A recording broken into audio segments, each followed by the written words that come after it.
Hey, salut tout le monde. Bienvenue à Hors Route numéro 5, spécial Vampire. On a un invité spécial avec nous autres, c'est Daniel Leblanc de Horreur FM. Salut Daniel! Hello, hello! So, Daniel de Horreur FM, je suis content de t'avoir parce que tu es un gars de Gatineau et puis ça me fait sentir un petit peu mieux parce que je suis pas le seul de Gatineau maintenant. Il y a deux Ça personnes suffit. de. C'est quoi la ville encore? Sainte-Thérèse ou whatever? Maniwaki, c'est Maniwaki, tu cherches. Non, Milwaukee Ah, ok. est bien plus gros que Sainte-Thérèse. C'est pas vrai. So, là, on est en spécial Vampire. Je vous ai envoyé des questions. Et je vais vous demander ces questions-là parce que nos auditeurs ne le savent pas, c'est quoi. Moi non plus. Et vos réponses sont déjà données. Il va peut-être avoir des pièges, des surprises, des choses comme ça. Mais l'important, c'est que vous vous amusez, que vous riez, et ça, même si vous voulez aller vous coucher tout de suite. Je vais noter quelques points parce que ça me tente de donner des points à du monde parce que c'est comme un combat aussi en même temps. Je veux entendre les meilleures performances, je veux entendre les meilleures réponses, je veux voir ce que vous êtes capable de faire. Êtes-vous prêts? Oui. Non. Mais oui. C'est pas grave, on va commencer. Puis on va commencer avec Steve. On peut commencer par Daniel. Là, Non, Steve. Daniel, il va rester en dernier. Steve, je t'ai demandé c'était quoi le meilleur film de vampire ou les meilleurs films de vampire. C'était un top 5. Et dans tes réponses, tu avais Fright Night. Yes. Donc, tu dois me dire en 2 minutes pourquoi Fright Night est le pire film de vampire et non pas le meilleur film de vampire. Vas-y. T'es sérieux, là? Je suis très Je vous sérieux. envoie une question qu'on se prépare. Ça m'a pris je sais pas combien de temps. C'est quoi? Pourquoi c'est le meilleur film de vampire? Puis là, il faut faire le exactement le contraire. contraire. Oui. Ça, c'est chien. C'est chien.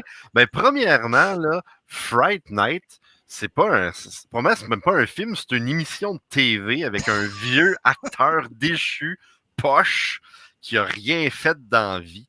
Il y a une pochette complètement dégueulasse avec une genre de surimpression vraiment, vraiment pas bonne. Quand que j'étais jeune, j'allais au club vidéo, j'étais comme, yark, c'est quoi cette pochette-là? Puis pour revenir à l'acteur déchu, tu sais, je veux dire, c'était tellement mauvais comme l'idée du film que même Bruce Campbell a fait, hey, il m'a fait My Name is Bruce, puis hop, la main, il a battu le film Fright Night parce que c'était comme tellement facile. Après, sérieusement, il n'y a aucun gars ici dans sa vie qui a espéré pouvoir zioter la maison d'à côté puis voir une femme nue. Ça arrive pas. Ça arrive pas, c'est impossible. Le duo Olin puis Sharon Dunn, ils ont que fait de la merde, child play, je veux dire, arc. Jerry est juste le pire vampire ever. Il n'a aucun charisme, il est pas charmant. Aucun tombeur de femmes du tout et le monde ne veut rien savoir. Le film est vraiment aucunement un super mix entre les films classiques d'Hammer et les films des années 80. Ça marche pas du tout. Ça prend 25 minutes avant qu'on sache qu'un vampire l'autre bord, là, il se passe rien au début du film. C'est long, c'est plate. Tout est en CGI, il n'y a aucun practical effect là-dedans. C'est un film. Bon, c'est fini. Rien dans CGI. Arrête-moi ça, toi. Désolé pour ce fait tout piège. le contraire, mais Ben, c'est ça. tu voulais te revenger à cause d'Adam Marcus. Non, hein, ça n'a pas rapport avec toi. Ça va être pour tout le monde, cette question-là. So, je vais passer avec Stéphane. Oh. Stéphane,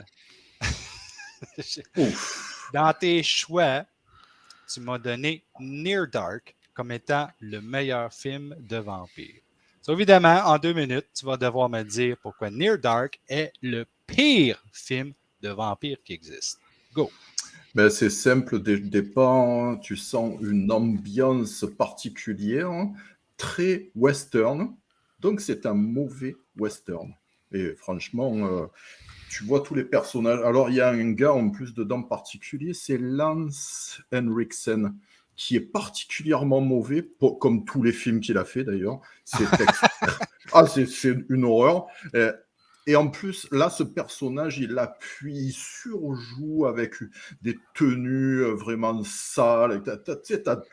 Rien que de regarder le film, c'est sale partout, t'as pas envie. Il y a des scènes catastrophiques dedans. Ils font une espèce de scène à l'intérieur d'un bar où ils tuent tout le monde, mais c'est mal fait. C'est mal joué. Il y a du sang. Tu sens que il y a, à la caméra, quand le sang est gicle, c'est un gars derrière qui a un seau et qui le jette comme ça. Tu sais, c'est vraiment, ça ressemble à rien. Tous les acteurs sont laids. Tu vois, déjà, ça donne pas envie d'un vampire. Je suis désolé, ça a de la prestance. Ça ressemble à quelque chose. C'est sérieux, tu vois. Là, c'est plutôt vrai, par exemple. Oui, c'est ça. C'est des clochards, des robineux. Ils ressemblent à rien. Alors, il y a une espèce de pseudo-histoire d'amour entre deux adolescents. Franchement, on se croirait dans Twilight. Mais c'est laid. Bon, je dirais pas que c'est parce que c'est une femme qui l'a réalisé, c'est normal. Mais après, je vais passer pour quelqu'un qu'il faut pas. Donc, non. Wow! Teaser alert.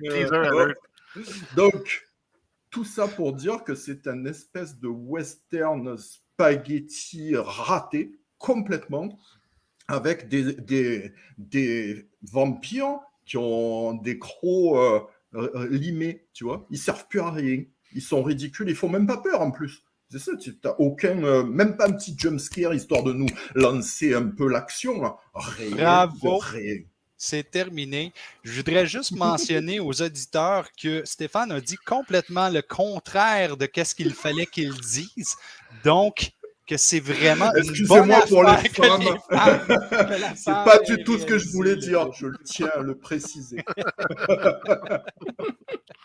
Daniel, Oui. est-ce que tu es un petit peu nerveux? Un petit peu, oui.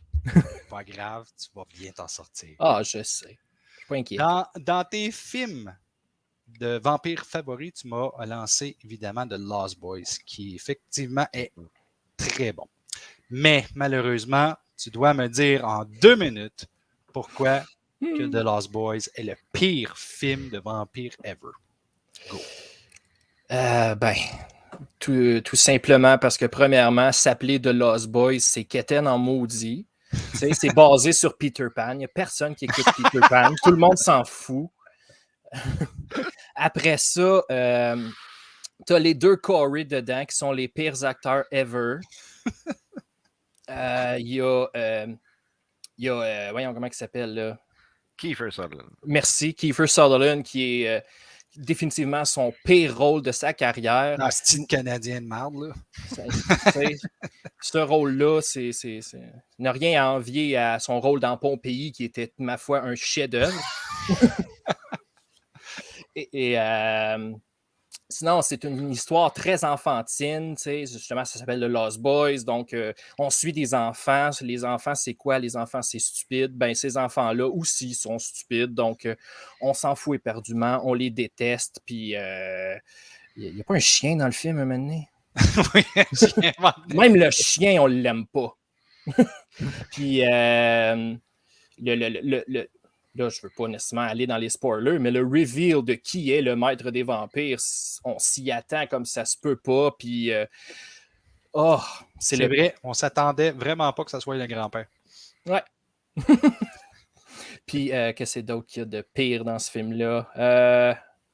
Puis, travailler dans un magasin de bande dessinée, c'est très ringard. Très ringard. Hey, écoute, tu sembles avoir de la difficulté un petit peu à trouver tes réponses, si je comprends, parce qu'il s'agit de le meilleur film. C'est ça, tu sais. Et c'est correct, je comprends. Je m'excuse pour le piège, les gars. Il fallait que je le fasse. J'ai bien aimé. Et pour cette ronde-là, j'ai décidé que je donnerais le point à Elzamblar parce que j'ai bien aimé ta description. C'est très vrai. Et j'ai bien aimé ta réplique. Je ne dirais pas sur quoi, mais tu pensais le contraire, puis c'est bien correct. On y va toujours dans la même ordre encore. On va commencer avec Steve. Steve, dans les pires films de vampires, tu as nommé Twilight.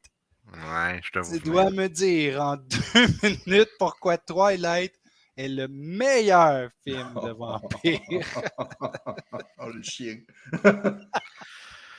Ben, premièrement, tu sais, Twilight est fait pour le goût du jour parce qu'il est rempli de vampires genre végétariens, tu sais, qui ne veulent pas s'attaquer aux autres personnes et qui brillent. C'est des vampires. Ils sont hyper brillants. Fait que eux autres, ils sont tellement brillants que tu sais, le soleil reflète sur eux et ça montre quelque chose de vraiment incroyable. C'est tellement des beaux vampires végétariens qui peuvent se voir dans le miroir. Et ils peuvent eux autres, il y a des scènes de miroir hallucinantes là-dedans. On a une actrice principale avec une personnalité incroyable. Tellement que tous les vampires tripent dessus. Tu sais, je veux dire, elle rentre dans une pièce et là, il y a un fameux regard de vampire comme ça, puis d'un autre qui la regarde. Et là, il la regarde.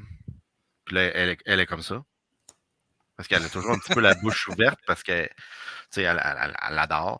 Donc, je veux dire, je veux dire, dans quel autre film de vampire t'as vu des vampires grimper sur les arbres comme qu'ils font? La scène de balade en forêt est juste. Il nous fait montrer la nature, le végétarisme et la nature qui. La réalisation est juste complètement folle. En plus, qui a jamais rêvé, qui a toujours de voir un match de Vampire Baseball? C'est comme En tout cas, on incroyable. voit que tu connais quand même la Vampire. série assez Vampire. bien. J'ai fait mes recherches qui devaient être Vampire Baseball, mais c'est quoi cette merde-là? Mais là, je viens de le changer, de l'adapter. Je suis un caméléon. Et c'est ça. Et en plus, il y a un c'est un scénario qui est tellement beau, rempli de narration pour remplir déjà un scénario déjà complet, pour ajouter de la romance au film. Je veux dire, il n'aurait pas pu faire une télésérie meilleure que Twilight. En fait, c'est pas une télésérie, mais non, mais non. Une télésérie. Je voulais faire une affaire avec les Vampire Diaries, ça n'a pas marché du tout. J'ai toujours pensé que tu étais un amoureux de Twilight. Je suis content maintenant qu'on l'ait confirmé. Et c'est vrai pour les émotions de Kristen Stewart. Elle est tellement bonne, cette femme, qu'elle réussit à mettre sa dépression exactement de la même façon quand elle est contente. Toujours même niveau. C'est la Keanu Reeves féminin. Félicitations. Hey Stéphane. Oh non.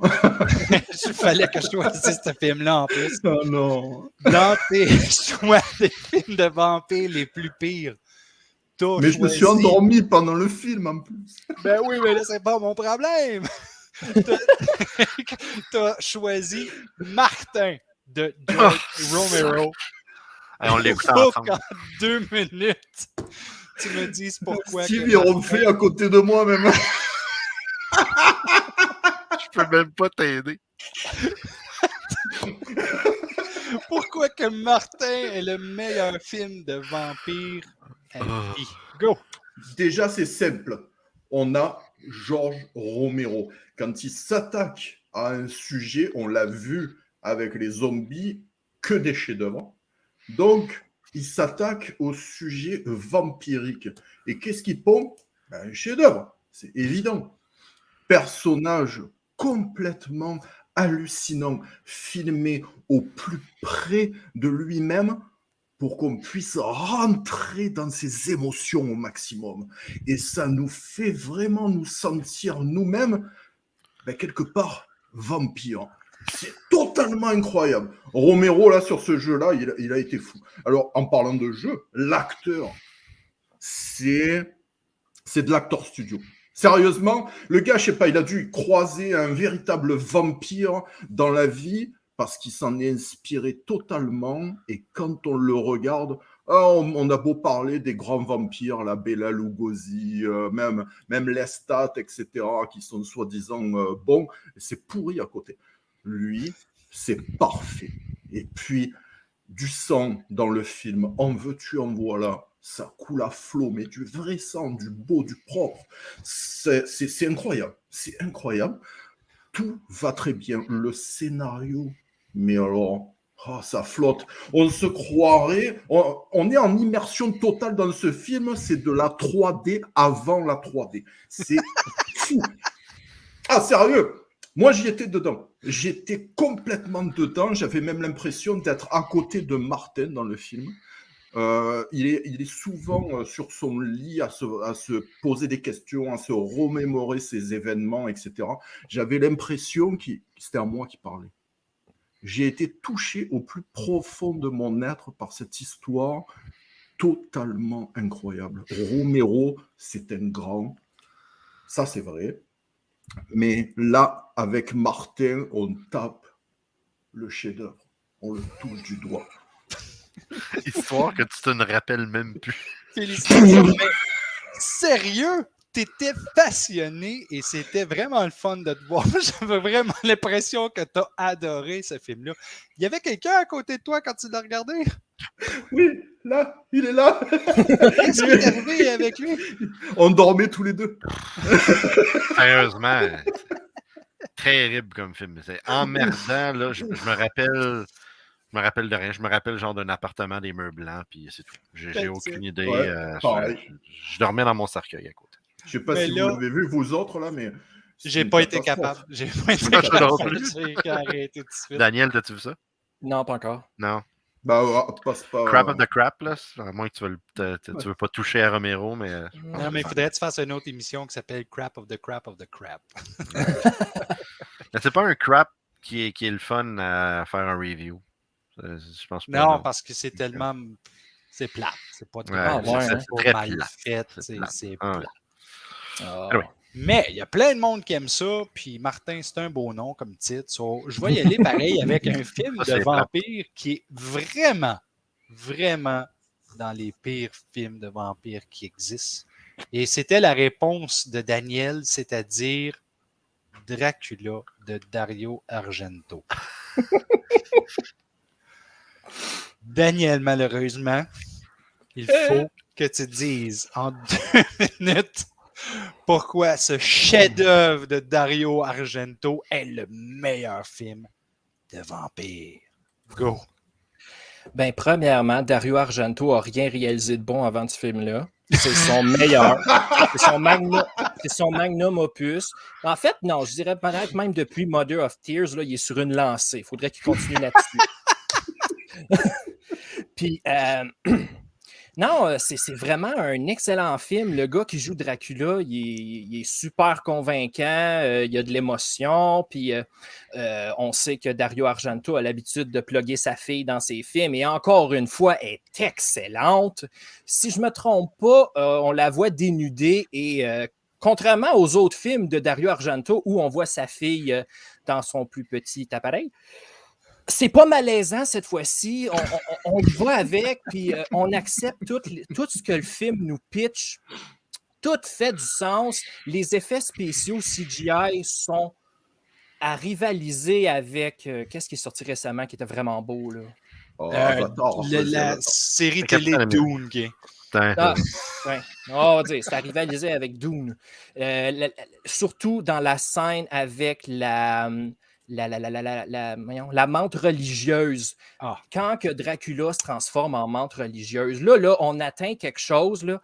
Je ne sais pas c'est quoi exactement, je ne sais pas à quoi Dario Argento a pensé, mais wow, que c'est la meilleure idée qu'il pouvait avoir. Dracula qui se transforme en menthe religieuse et qui vient poignarder, ou je ne sais pas trop, un gars, puis... C'est vraiment de toute beauté. Et en plus, moi, j'aurais vraiment aimé aller voir ce film-là au cinéma parce qu'il est sorti en 3D. Je suis sûr que l'effet 3D rajoute un côté encore plus beau. Bravo, Daniel. De toute beauté. Oh. Là, j'ai de la difficulté à choisir un gagnant parce que Zomblard était très passionné. Steve, j'avais vraiment l'impression que tu étais un fan de Twilight. Puis Daniel, c'était pas facile de dire que Dracula de Dario Argento est un des meilleurs films de vampires. Je vais y aller avec Daniel. Daniel, félicitations. Parce que je l'avais pas facile. Tu mérites 1 point de vampire. Maintenant, 1-1. avec Une gousse d'ail, Isabella mérite cette gousse et d'ail. Daniel. Là, Steve, va falloir que tu donnes plus de ton cœur, puis ça donne bien. On est dans une question que tu vas pouvoir le faire. Steve, je ne fais pas de surprise cette fois-ci. Tu t'es préparé pour ça et tu dois me dire en 1 minute comment tu expliquerais à ta blonde que ton voisin, Dracula, de Bram Stoker's, est un vrai vampire et qu'il veut transformer celle-ci, c'est-à-dire ta blonde. Go. En fait, j'irais voir ma femme, je dirais, chérie, tu sais, le gros château à côté, là. Ben, la famille qui sort jamais durant la journée, mais juste le soir. En fait, je parlais avec un monsieur Dracula et il me disait j'aimerais bien, si ce serait possible, emprunter votre femme une fois par mois durant une certaine période où elle a un caractère de marde. Et en échange, je vous laisserai mes 3 femmes. Et moi, je pourrais me nourrir de votre femme durant cette période et ainsi la transformer en un être agréable lorsqu'elle va revenir. C'est tout. Ça, je ferais. Hein? Bravo. Hein? Tu n'es pas rendu Wow. jusqu'à la minute, mais c'était une très bonne interprétation de Dracula Dracula. avec le C'est Roumanie. l'accent roumain, là. Ouais. De Roumanie. Là. Bravo. Bravo. Ah, Stéphane, il va falloir que tu fasses un peu pareil. Tu dois me dire en 1 minute, il faut que tu écoutes comme il faut, OK? Tu dois me dire en 1 minute comment tu expliquerais à Steve Villeneuve que ton voisin Bela Lugosi est un vrai vampire qu'il veut transformer. Steve, vas-y. Tu peux me la refaire? Ouais, c'était Bela Lugosi. Ouais, Bela Lugosi. Ben, c'est simple, Steve. Tu sais que ton nouveau voisin qui vient d'arriver, il a débarqué en pleine nuit. On l'a pas vu. Par contre, il y avait un cercueil dedans. Et puis, ouais, carrément. Mais j'ai vu les gars qui ont débarqué le cercueil. Ils sont bizarres. Mais ce que j'ai pas compris, c'est que je passais la nuit derrière, juste devant, et puis j'ai vu Bela Lugosi. C'était totalement incroyable. Mais je ne sais pas si tu es au courant, le gars, il vient de Hongrie, là. C'est sûr qu'il va te bouffer. C'est un vampire, certain, parce qu'il m'a souri, il avait les dents qui brillaient, mais pointues. Il a une cape de vampire, tu sais, noir, rouge à l'intérieur. Franchement, il me fait peur. Il va te bouffer, sérieux. Évite-le, surtout si tu le vois la nuit. Rentre chez toi, mets ton œil autour du cou et laisse faire. Bravo. Steve, vous avez 30 secondes pour discuter de ce sujet-là. Tu viens d'avoir la nouvelle, Steve. Go! Je viens d'avoir la nouvelle. Que Bela Lugosi était à côté, le voisin de Stéphane. OK. Ben, je peux-tu demander son autographe? Tu as-tu demandé un autographe? Parce que j'ai voulu, mais j'ai envoyé mon gars justement pour parler avec lui parce que moi j'avais trop peur. Mais mon gars, il est toujours parvenu. Ah. Ça fait une semaine. Donc là, je commence vraiment à stresser. J'ai appelé la police et les policiers, je sais pas, ils m'ont pas recontacté depuis, donc j'ai peur. Bravo. Ça, j'ai rajouté ça me tentait. OK. Daniel, tu dois me dire en 1 minute comment tu expliquerais à Donald Trump que ton voisin Jerry Dandridge est un vrai vampire et qu'il veut transformer celui-ci, c'est-à-dire Donald Trump. Go! Donald, écoute mon Donald. Là, Jerry, là, c'est pas un gars pour toi, il veut ta femme. Puis il veut pas ta femme parce qu'il veut ta femme, il veut ta femme pour toi. Puis toi, c'est quoi que t'as? T'as le pouvoir. Puis le pouvoir, t'aimes ça, hein? Ben là, si ta femme, elle devient un vampire puis elle te transforme en vampire, ben tu vas devenir le subordonné à Jerry. C'est pas ça que tu veux, hein? Non? Bon, hein? Ben t'as juste à m'écouter, puis à l'éviter, puis à pas le mettre dans ton conseil des ministres ou whatever, comment ça s'appelle, là. Ou du politicien de merde.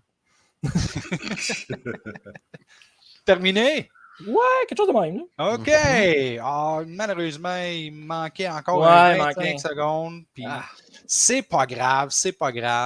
J'ai bien aimé Steve Villeneuve avec son accent Beaucoup, Ouais. Félicitations, Steve, tu te mérites un point. C'est maintenant égal pour Très merci tout le beaucoup. monde.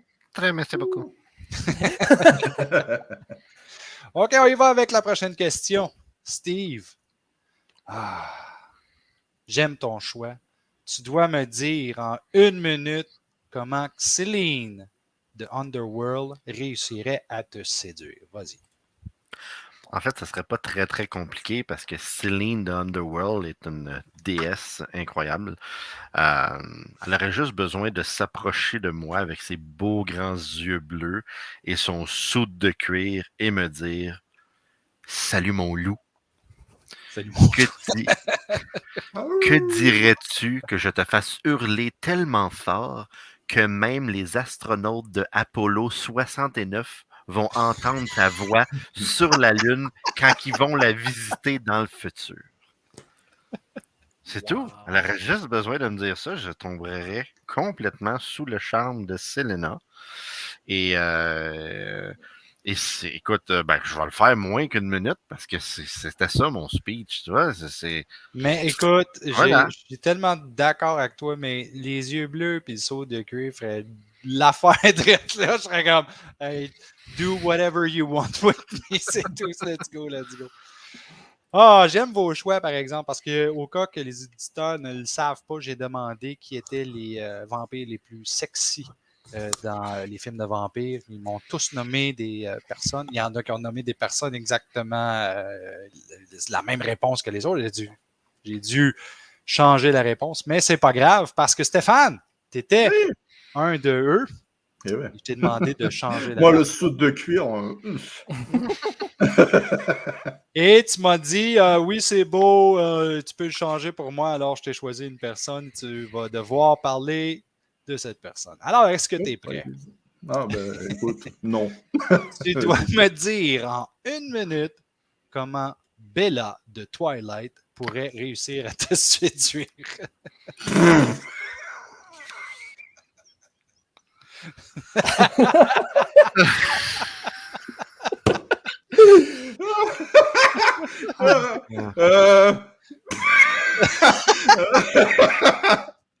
Désolé. Eh bien, simplement, moi, j'adore les jeunes étudiantes.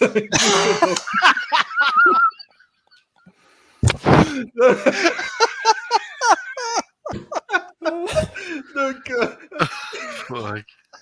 Oh my God, tu t'en vas en prison pour direct. donc, elle aurait juste à venir me voir et puis je vais lui montrer que je suis brillant, déjà. Oui. C'est parfait, C'est j'ai bon, mais adoré. désolé, mais là, c'est pas possible. C'est exactement le genre de choses que pleure. je recherche. Bravo, Ah, ouais. Stéphane. Oh my God, Daniel. Oui. Oh, Daniel. Tu as choisi tellement une bonne personne. Et j'espère que les auditeurs vont comprendre c'est qui. C'est pas tout le monde qui la connaît.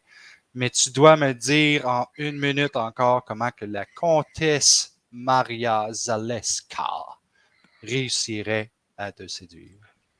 Ben, ce serait assez simple parce qu'elle me séduirait avec son intelligence.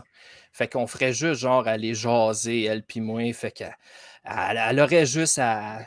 Je pense qu'elle joue du piano un moment donné dans le film. Fait qu'elle aurait juste à jouer du piano puis à me dire. Tu sais, elle a un côté très positif dans Dracula's Daughter. Puis c'est ça que j'aime d'elle. Fait qu'elle aurait juste besoin de comme me dire que la vie est belle puis je la croirais, tu sais. Fait que. Puis, en plus, elle a un de ses regards dans ce film-là. Ça va être en noir et blanc. Là. Elle aurait juste besoin de me regarder puis de me susurrer à l'oreille de quoi d'intelligent, là, puis je serais à elle. C'est drôle, quand j'ai vu la réaction de Steve, j'ai l'impression que tu as compris autre chose. Toi, là, hein? Je pensais que ça allait quelque part d'autre. Ouais, c'est ça. Hein? Hey, merci pour ta réponse, Daniel.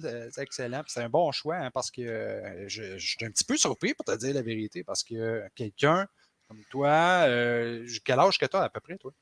33. 33, qui écoute plusieurs films. J'imagine que tu as écouté plusieurs films en noir et blanc d'horreur. Ouais, j'ai la collection des Universal en There DVD. you go. Moi aussi, je l'ai, puis je l'ai écouté avec ma fille, puis c'est extraordinaire. Quelle bonne série.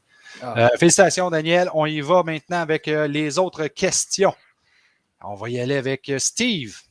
Steve, tu dois me dire en 1 minute comment Blade pourrait t'apprendre à tuer des aliens. Go! Ça. Comment que Blade pourrait m'apprendre à tuer des aliens? Ben, en fait, Blade, c'est un tueur de monstres. Il s'attarde aux vampires, mais il serait très, très bon pour tuer des aliens. Mais je pense que la meilleure façon qu'il ferait, c'est qu'il s'en irait dans le futur. Et là, il irait mordre tous les clones de Ripley pour les ramener dans le passé. Et là, à cause de ça, on aurait plein de clones de Ripley, vampires immortels qui s'attaqueraient aux aliens. Fait on n'aurait plus de problème. Les aliens, ça existerait plus. Je veux dire, ils seraient tous morts. Et c'est comme ça, c'est vraiment comme ça qui pourrait réduire les aliens à rien. Blade, en plus, il pourrait me montrer à faire mes impôts. Parce que Blade et Wesley Snipes, c'est super bon là-dedans. Fait que, je veux dire, c'est un 2 pour 1. Ce serait excellent.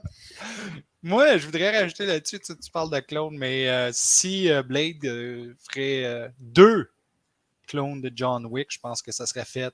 Les aliens seraient tous partis à ce moment-là. Peut-être. C'est Stéphane. Stéphane, tu dois me dire en 1 minute comment Seth Gecko, c'est-à-dire George Clooney dans From Dusk Till Dawn, pourrait t'apprendre à tuer des Ninja Turtles. Je pense que, vu son caractère dans le film, déjà, je sens que c'est un bon cuisinier. Donc, il serait capable de faire des pizzas avec du poison à l'intérieur sans qu'il s'en rende compte. Donc, il me filerait la recette. Et puis, je pourrais faire des bonnes petites pizzas pour tuer les tortues ninja.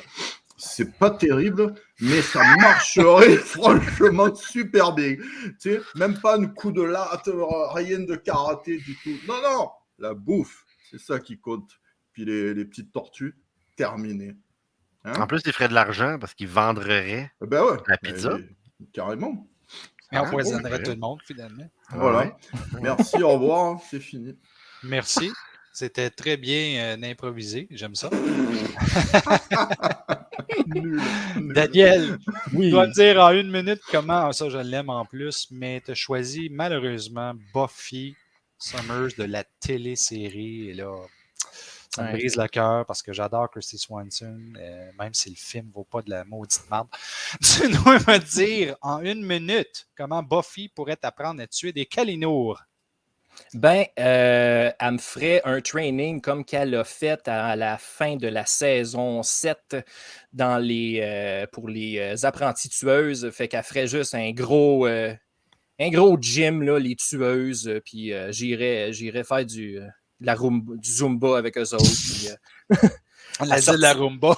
Ouais, on a dit la Rumba, c'est pas pantoute la même chose. Mais ouais, j'irais faire du Zumba avec eux autres. Puis je deviendrais une tueuse de vampires, moi aussi. Mais j'irais faire des études pour majorer en Kalinos. Est-ce que tu penses qu'elle t'apprendrait à avoir des crampes menstruelles pour savoir s'il y a des vampires proches?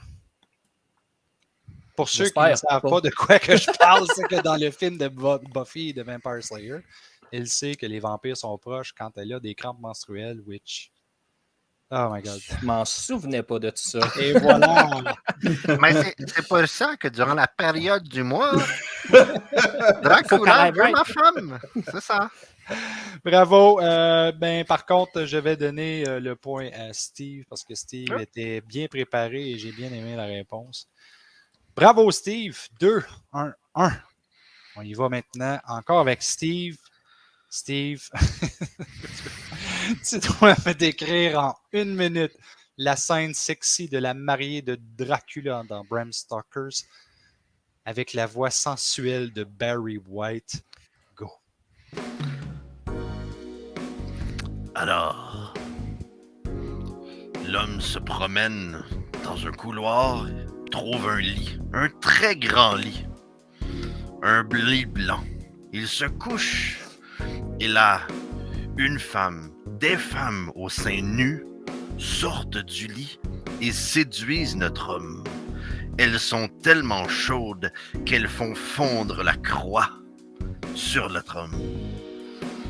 elles lèvent, elles mordent, elles graffignent et enfin, l'une d'elles lui suce le sang.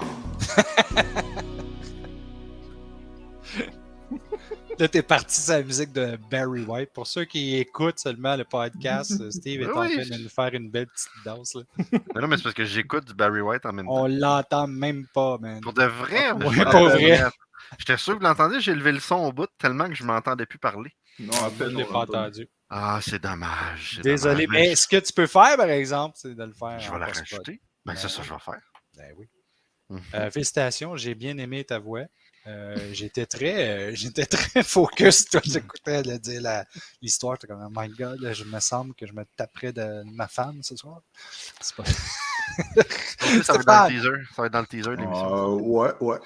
Stéphane, tu dois me Oui. décrire en 1 minute la scène sexy de Suzanne Sarandon et Catherine Deneuve dans dans The Hunger, excuse, avec un accent québécois. Ouais, ben ça, t'as abusé, là. Je sais pas le faire, l'accent québécois. Bon, alors, ces deux petites femmes, belles, qui vont se regarder dans le miroir et à un moment donné, dis donc, ils se...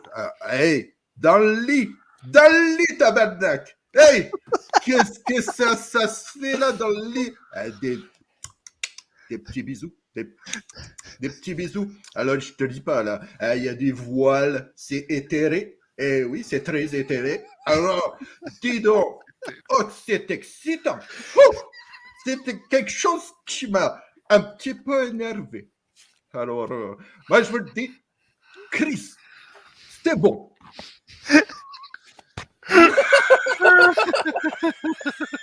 Désolé pour tous mes amis québécois. Oh, Ah, oh, wow. Wow. Ah, ça, c'était bien. oh, merci pour cette séance de rire. Incroyable.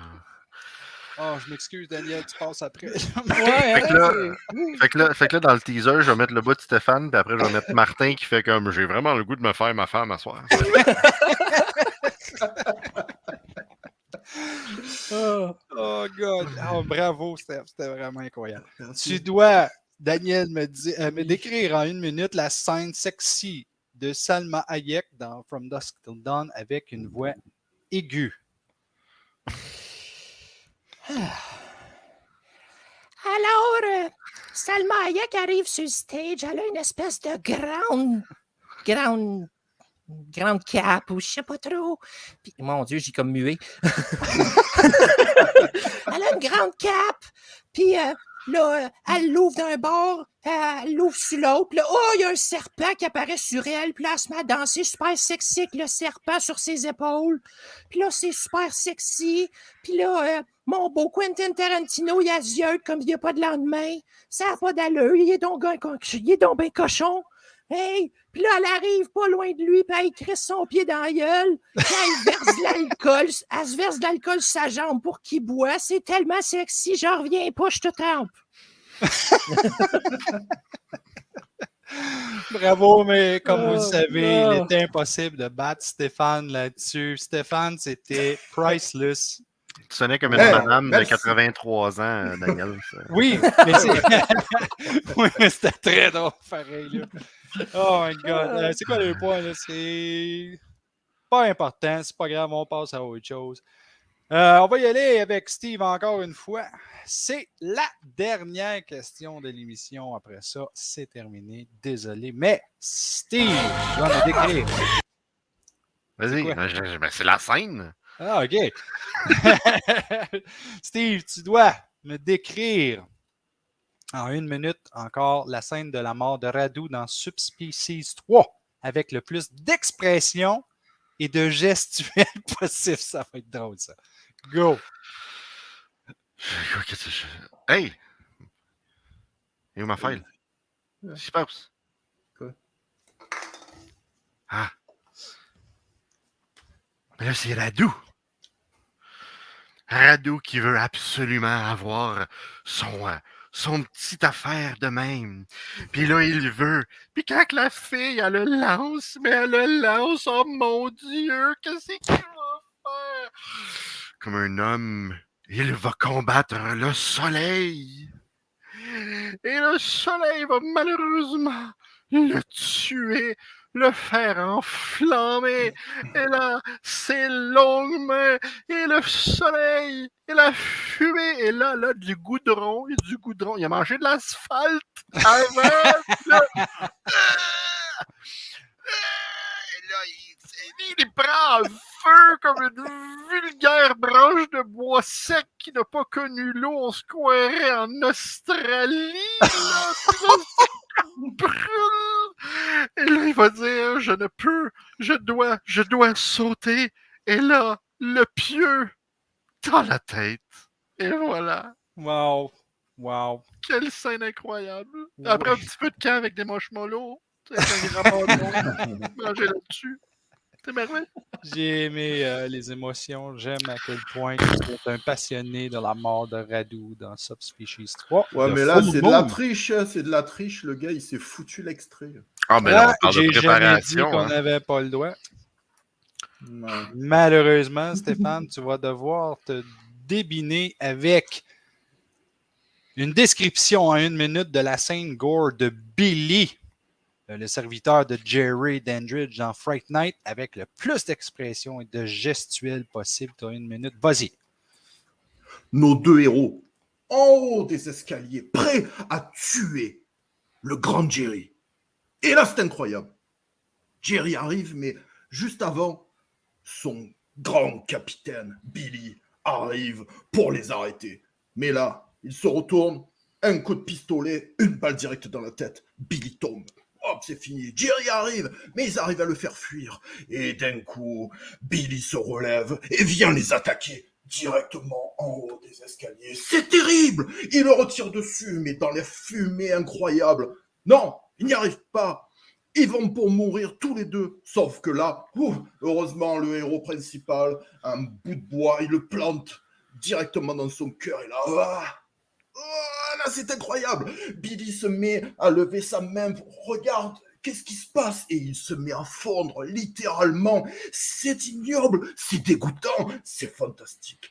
Oh, et qu'est-ce qui se passe? Ça dégouline, c'est verdâtre, c'est rougeâtre, c'est immonde, mais ça se transforme aussi en sable. On ne sait pas trop pourquoi, mais ça fait un effet incroyable et hallucinant. Et là, boum! Squelette qui tombe en arrière, avec la tête qui finit à rouler sur le parterre. C'est magnifique. Félicitations. C'est du vrai Shakespeare. Moi, je vais t'engager pour ma prochaine pièce de théâtre. C'est certain. Daniel. Oui. C'est toi qui termine avec la dernière question de ce show de horreur. Non, d'horreur. D'horreur. Tu dois me décrire en 1 minute la scène gore. Oups! Non, c'est pas vrai. Tu dois me décrire en 1 minute la scène Death by Stereo dans The Lost Boys avec le plus d'expressions et de gestuels possible. Vas-y. Ben, Corey Haim est dans son salon, la lumière est tamisée rouge, il y a du sang dans l'air, ça se peut pas. Puis là, son frère arrive, si je me trompe pas, puis il y a une arbalète, puis là, il dit quelque chose qui a vraiment pas rapport, je me souviens plus. Puis là, après ça, il tire l'arbalète sur le vampire, et le vampire lui dit quelque chose comme « T'as manqué », puis je pense qu'il le retire, puis après ça, il tombe dans le stéréo, et le stéréo se met à exploser. Il y a des flamèches partout, ça explose. Après ça, éventuellement, la tête du vampire explose, et il tombe mou comme une espèce de vieille guenille, et tout le monde est sauvé. Ben, du moins, jusqu'à temps que les autres vampires arrivent. Ah, très bon, très bon, très bon. Le point va. Oh my God. Encore choix difficile.